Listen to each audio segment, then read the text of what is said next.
திமுக பிரமுகர் ஒருத்தர் உங்கள்கிட்ட பேரம் பேசுறதா இந்த தோட்டத்துல பல கோடி ரூபாய் பணம் தரணும் போட்டியிலிருந்து வாபஸ் வாங்கிக்கணும்னு சொல்லி பேரம் பேசுறது குறிப்பிட்டிருக்கீங்க, அது உண்மையா?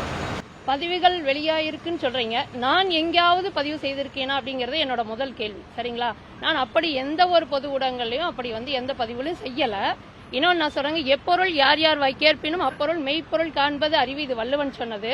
அதையும் தாண்டி உங்களோட கேள்விக்காக நான் ஒரு பதில் சொல்றேன். என்ன அப்படின்னா, என்னுடைய பாட்டன் தீரன் சின்னமலை தொடங்கி அதற்கு பிறகு என் அப்பா வீரப்பன் காலம் தொட்டு இன்றைக்கு வரைக்கும் அதற்கு இடைப்பட்ட காலங்களில் என்னுடைய முன்னோர்கள் வரலாற்று ரீதியாக பல போராட்டங்கள் இருக்கும்போது துரோகங்களை சந்தித்திருக்கிறார்கள். அந்த துரோகம் இனி இருக்கக்கூடாது என்றுதான் நாம் தமிழர் கட்சியில நான் பயணிக்கிறேன். சரிங்களா? அதனால ஊடகங்கள் சொல்லலாம், ஆனா அதை தாண்டி இன்னொன்னு சொல்றேன்.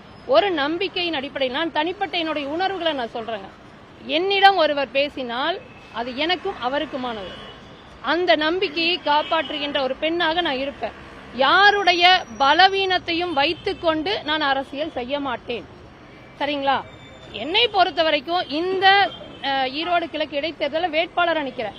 நான் இவர்கள் இந்த கட்சி சார்ந்தவர்கள், இவர்கள் இந்த கட்சி சார்ந்தவர்கள் ஒருபோதும் சிந்திக்க மாட்டேன். எல்லா உறவுகளையும் நேசிக்கின்ற ஒரு பெண்ணாக நான் இந்த களத்தில் நிக்கிறேன். எல்லாருக்குமான சிக்கலை தீர்க்கின்ற களத்தில் நான் நிக்கிறேன். அப்படி இருக்கும் பொழுது இந்த கேள்வியினால இந்த ஈரோட்டு கிழக்கு இடைத்தேர்தல் மக்களுக்கு ஏதேனும் நன்மை விளைய போகுதா? இல்ல. ஒருபோதும் நான் வைக்கவில்லைன்னு சொல்லிட்டேங்க.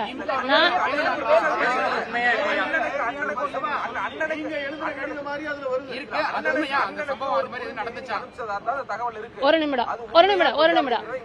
இது நீங்க அண்ணனிடம் கேட்க வேண்டிய கேள்வி. சரிங்களா? இல்ல எங்க இல்ல யார் சொல்றாங்க? யார்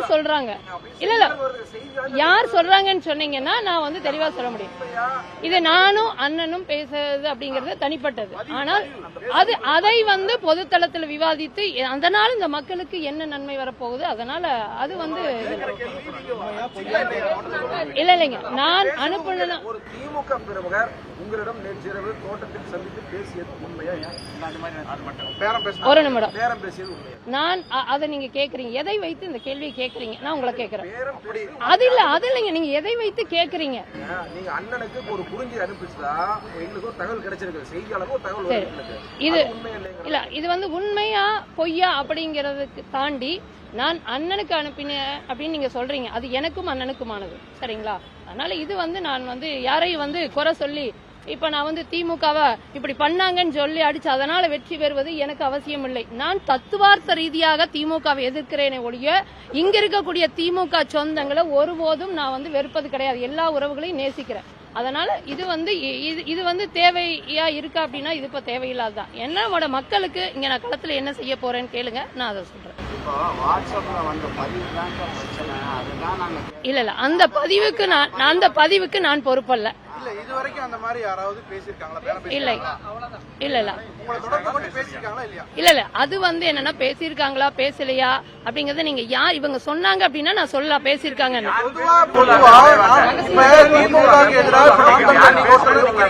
அப்படிங்கிற பட்சத்துல யாராவது பேரம் பேசினாங்களா? இல்ல பேசியிருக்காங்களான்னு இதை கேக்குறீங்க. இந்த கேள்வினால இந்த மண்ணுல ஏதாவது பயன் மக்களுக்கு விளைய போதாங்கிறது என்னோட கேள்வி. இல்லையே, நான் சொன்னாதானே நீங்க அதை எடுத்து எழுதணும். இங்க பாரு, நாம் தமிழர் கட்சி வேட்பாளர் இப்படி பதிவு செய்கிறார் என்றால் நீங்கள் எழுதலாம். சரி, ஒரு நிமிடம். அது எவ்வளவு வேணா போடுவாங்க. நான் உருவாக்கவில்லை. நீங்க சாட்சியா கொடுங்க. அது அவர்களிடம் கேட்க வேண்டிய கேள்வி. யார் பதிவு போட்டார்களோ அவர்களிடம் கேளுங்க. இங்க ஜனநாயக முறையில அது எந்த கட்சியா இருந்தாலும் என்னுடைய பண்பின் அடிப்படையில் நான் எல்லா உறவுகளையும் நேசித்து நிற்பேன். ஆனா தத்துவார்த்த ரீதியாகத்தான் ஒரு கட்சியை எதிர்ப்பேன். இன்னைக்கும் சந்திரகுமார் அண்ணன் அண்ணா வணக்கம் என்று நானே சொல்வேன். எந்த வேட்பாளர் வந்தாலும் சொல்வேனே வழிய இது எனக்கு தேவையில்லாதது நினைக்கிறேன். திமுக தரப்புல தனிப்பட்டு இவங்க சொன்னீங்கன்னா எங்கூட 1000 பேர் பேசுறாங்க. நீங்க யாராவது இவங்க பேசினாங்களா என்னன்னு சொன்னா நான் அதை சொல்லுவேன். நீங்க பொதுவா ஏதோ ஒரு விஷயம்னா நீங்க நினைச்சு பாருங்க, சீமான் அண்ணன் மேல எவ்வளவு அவதூறுகள், யார் யார் என்னென்ன பேச, ஆனா அதெல்லாம் தாண்டி கடந்து ஒரு தலைவனா இன்னைக்கு நிக்கிறார். அது போலதான் செய்திகள் எவ்வளவு வேணா வரலாம். நான் ஒரே குரல் சொல்லி வேண்டாம் என்று சொல்ல முடியாது. ஏன்னா போட்டியிட வேண்டாம்னு அவங்களால யாராலும் அப்படி யாராவது பேசுவாங்களா சொல்லுங்க?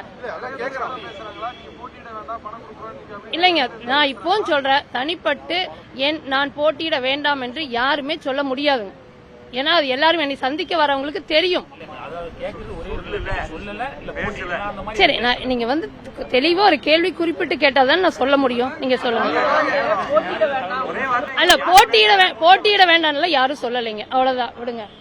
போட்டியிட வேண்டாம் என்று யாருமே சொல்லல, அவ்வளவுதான். போட்டியிலிருந்து விலகிக்கணும்னு சொல்லல. அப்படி சொன்னாலும் நான் விலக போற ஆள் இல்லைன்னு தெரியும், அதனால அப்படி யாரும் சொல்லல. அது வந்து இது வந்து நீங்க எப்படி யோசிச்சு கேக்குறீங்கன்னு தெரியல.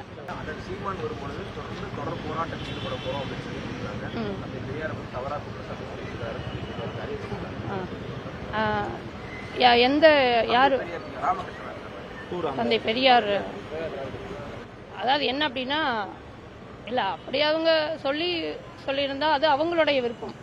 ஆனால் சீமானண்ண வந்து இங்க வர்றதையோ இது பண்றதையோ யாரு தடுக்க முடியும்? அது ஒண்ணு இருக்குல்ல. அது இல்லாம நான் நீங்க இத பெரியாரு திராவிடத்தை பத்தி கேட்டங்கன்னு சொல்றேன். திராவிட கழகத்துலதான் என்னோட மாமனார் 40-50 ஆண்டுகளா இருக்கார்.